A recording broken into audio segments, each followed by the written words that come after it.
السلام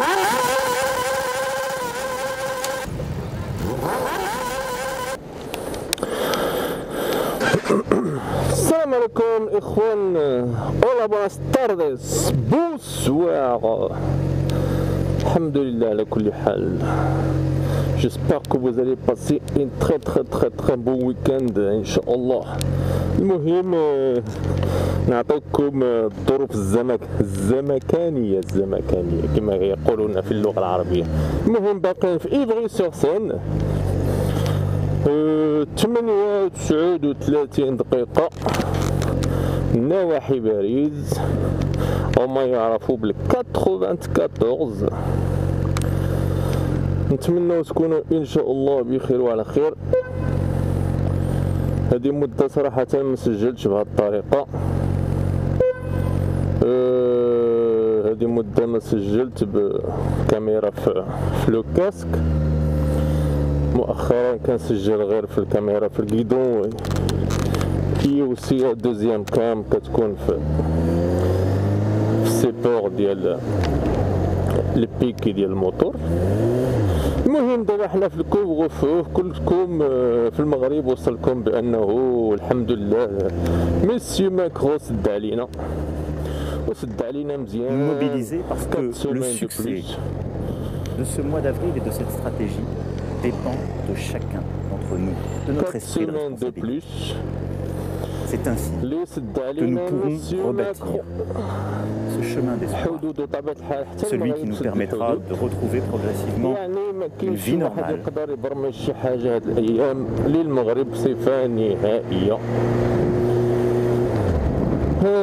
نتمنى هذه المسألة تسالي عما قريب، لأنه صراحة الناس ضرات. الأخبار اللي كتجينا غير من المغرب صراحة ما كاينش الناس هما اللي كاينين في أوروبا مضرين بزاف، سيرتو الناس اللي ما خدامينش ولا اللي عندهم دي باغ ولا عندهم دي غيستو ولا اللي عندهم خدامين في نشاط اقتصادي مرتبط بالسياحة والخدمات. كل شيء هاد الناس هادو ما خدامينش، هي مسألة صعيبة. المهم باقيين في إيفغي سور سين لا دي 5. على ما أظن هاد لا دي 5 شفتوها معايا فاش كانت باقا محفرة، كانت باقا كلها تقابي. فاش كانوا صافي هاد لا دي 5 كيما شرحت لكم قبل كانت عندها واحد 2 زون ديال لي شونتي باش يديروا هاد التخام هذا اللي كيجربوا فيه دابا، غادي يخدم عما قريب ان شاء الله. شكون اللي باقيين نقدموا لكم الابطال ديال هذا الكونفينمون هما لي ليفرور ديال 50. Ça va bien? Tranquille?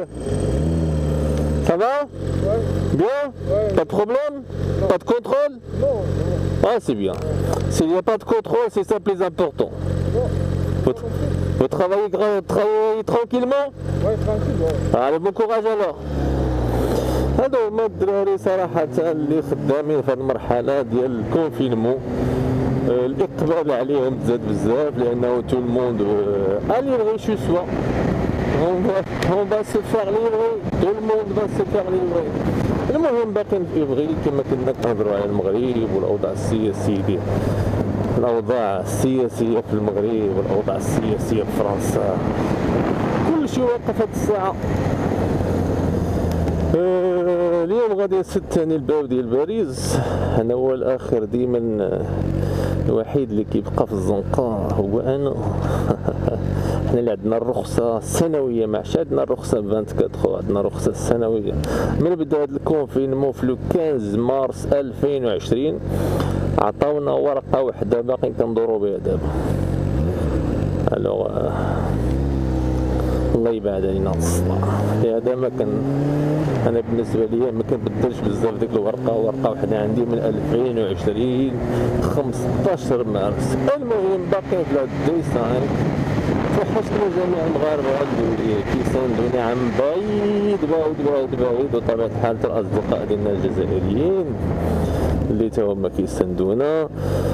واحد التحيه كبيره الاخوان ديالنا في المغرب وفي المحمديه بصفه عامه وفي الدار البيضاء.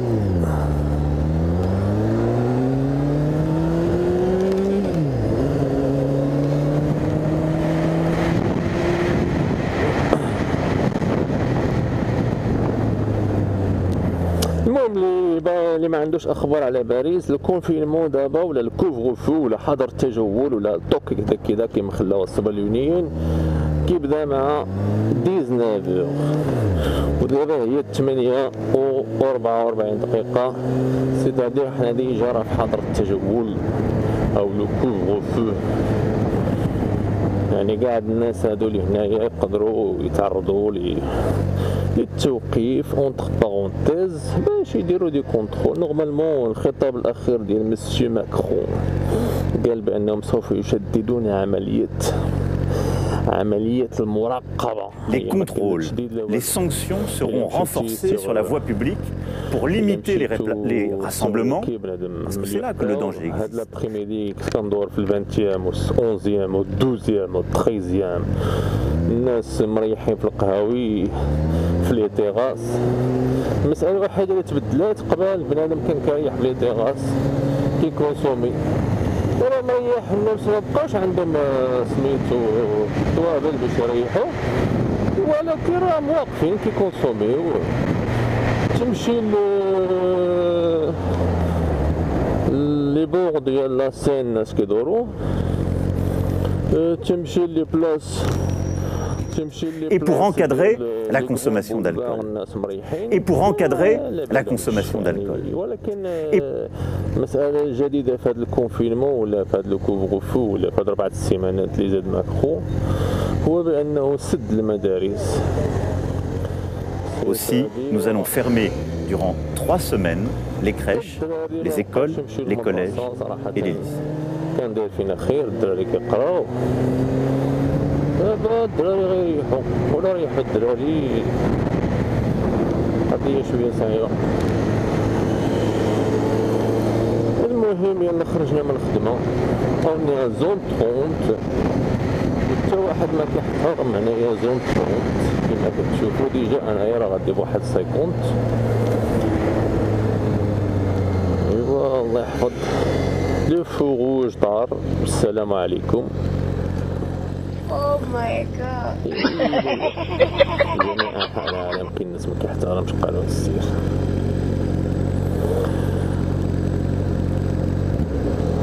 في المغرب الحمد لله كيتوصلنا أخبار جيدة عن عملية التلقيح، ولكن بالمقابل لي السوسيو ميديا ولا الفيسبوك ولا النم كلشي كيبكي، كلشي باغي ما خدامش، كلشي الفقر، كلشي كيطلب، كلشي مقود عليه. كاينين بعض الصفحات اللي كنتبعها في مدينة المحمدية، الإجرام والفقر وكذا. اما هذيك شي خيخي تيفي هذاك ما هضروش عليه، هذاك معرات على الوضع هذاك. كاين غير الجرائم، قبل كنا بنادم كيدير شي حاجه كيسترها، دابا كاين غير الفضح، فضائح. باش تتبع المشاهدات خاصك دير فضيحه كذا او الفنانه كذا مسفحه.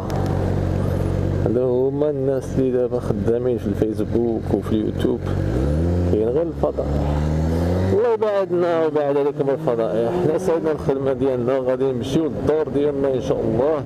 باقيين في الدي 5، باقيين في 94، باقيين في الكوفغ فو، باقيين في الكونفينمون، باقيين في حظر التجول، باقيين في الزعط ديال كورونا ولدها، لانه قبل كانت كورونا عمليات اللي كانوا كيتعاداو كانوا غير ابارتير دو 18 ans.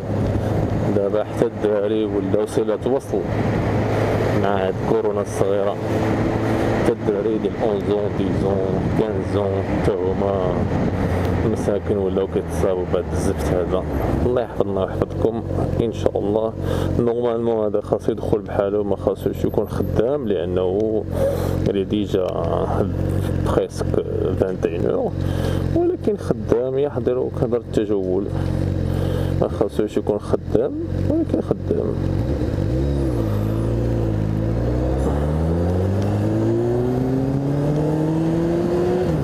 كيتعلموا فرصة جميلة تتعلم الطريق خاوية. غير الاشاره باش تعرفوا القيمه ديال الساعه في هذه البلاد. الساعه باش تعلم الطوموبيله هي 55 اورو حتى ل 70 اورو على حساب لي ديبارتمون. الا مشيتي لباريس تقدر توصل حتى ل 60 اورو 70 اورو، ولا مشيتي لبوليو تقدر تلقاها ب 55 60، يعني ساعه واحده من السياقه.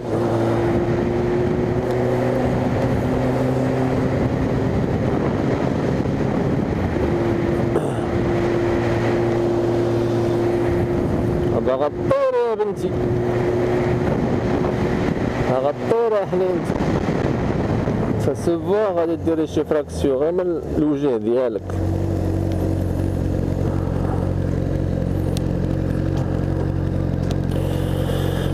المهم كتشوفوا لا دي 5 ايفري باري باري باري باري لوكال مونتر بارونتيز. حركة ميتة، كلشي مسدود، كلشي مسدود هاد الساعة. باقي كنشربو قهوة في الكوبلي ا ديستونس. معرفتش الحالة الوبائية عندكم الإخوة اللي غيسمعوا ولا غيشوفوا هاد الفيديو في محل السكنة ديالكم، كل واحد فينا المغرب، الجزائر، ليبيا، دبي، الكويت، السعودية، الناس ديالنا ديال لوروب، بلجيكا، ايطاليا، ألمانيا، اسبانيا، البرتغال. ما عرفناش الحالة الوبائية ديالكم في واصلة، لأنه صراحة كل إذاعة ولا كل قناة رسمية كتهضر على المشاكل ديالها المحلية. إلا قلبتي القناة المغربية كيهضروا على المغرب فقط، إلا قلبتي القناة الإسبانية كيهضروا على اسبانيا. فرنسا سي لا ميم شوز. يعني الله يحفظنا ويحفظكم إن شاء الله. بقات لنا واحد 300 متر ولا 400 متر وغادي ندخلو لوطوغوت. قبيله كان درجة الحرارة والسروال ديال لابرودكسيون حيدت لي هذاك الداخل ديالو، قلت راه كاين الحرارة ولكن دارها صراحة جاني البرد. كاين البرد ماشي البرد، كاين الريح، والريح ونيفو ديال الركاب يسميوه سكون بروتيجي. سعود 9 ليلا شي شويه ندخلو دابا لوطوغوت لا A86 اللي كتكون نورمالمون في هذا الوقت هذا عامره، ولكن مع الكونفينمون هذا الوقت لي سيبر لو هو اللي كيخلع. رايكم انا اللي كيساليو معايا في هذا A86 هما لي سيبر لو. Ça a commencé depuis la semaine dernière et nous allons accélérer à mesure que les doses seront livrées. Les 1700 centres ouverts sont à disposition pour eux vacciner avec les vaccins Pfizer et Moderna et aujourd'hui vacciner donc tous nos concitoyens qui ont plus de 70 ans. Les vaccinations sont en cours et elles accélèrent partout. Je sais que beaucoup de nos aînés ont essayé de prendre rendez-vous pour se faire vacciner ces dernières semaines. Trop souvent sans succès et j'en suis profondément désolé. Ce n'est pas acceptable. C'est pourquoi j'ai demandé à l'assurance maladie de mobiliser des équipes pour y remédier. Depuis quelques jours, si vous avez plus de 75 ans, vous avez peut-être déjà reçu des appels, car l'ensemble des plus de 75 ans qui n'ont pas réussi à obtenir un rendez-vous seront appelés par nos services pour pouvoir le leur fixer. Et en parallèle, un numéro spécial sera mis à disposition pour prendre un rendez-vous. À partir du 16 avril, les premiers rendez-vous seront accordés aux personnes qui ont entre 60 et 70 ans. À partir du 15 mai, les premiers rendez-vous seront ouverts pour nos concitoyens qui ont entre 50 et 60 ans.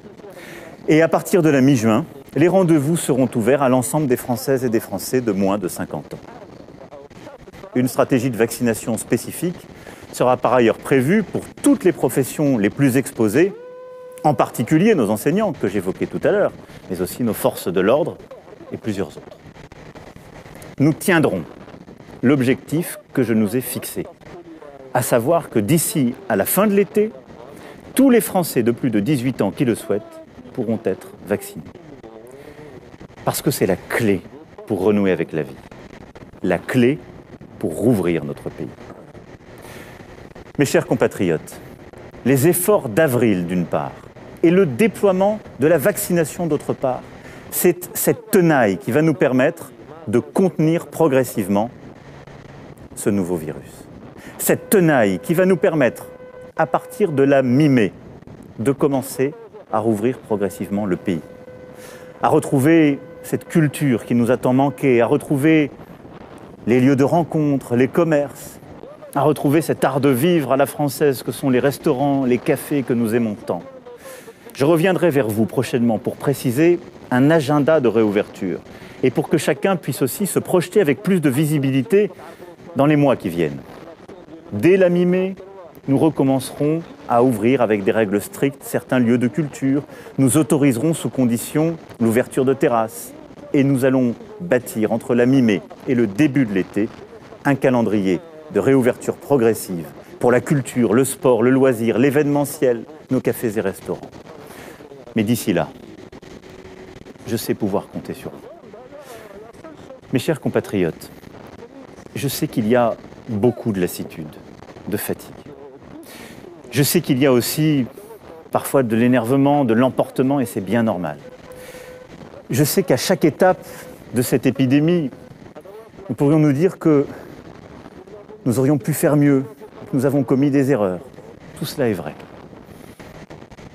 Mais je sais une chose, nous avons tenu, nous avons appris, et nous nous sommes à chaque fois améliorés. Alors oui, aujourd'hui, pour le mois qui vient, il nous faut nous mobiliser. Nous mobiliser pour nos aînés et les plus fragiles. Et nous mobiliser pour nos enfants. Pour les protéger et leur permettre de continuer à apprendre et leur